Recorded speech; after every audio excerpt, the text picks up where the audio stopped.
Charge nga muna tayo ng pera.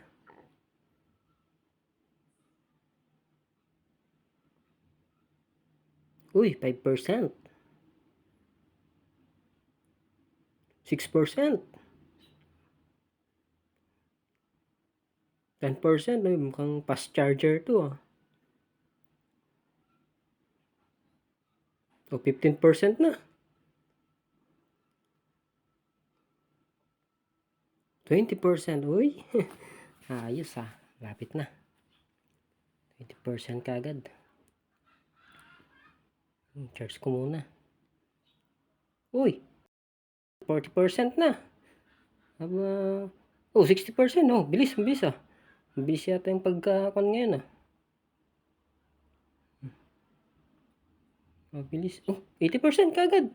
Aba, kala mo naman yan. Ayos ah. Uy, 100% na. Tanggalin ko na kaya? Hindi, mamaya baka madagdagan pa. Uy, 500%. Uy, sige, abot mo. Hanggang 1,000,000%.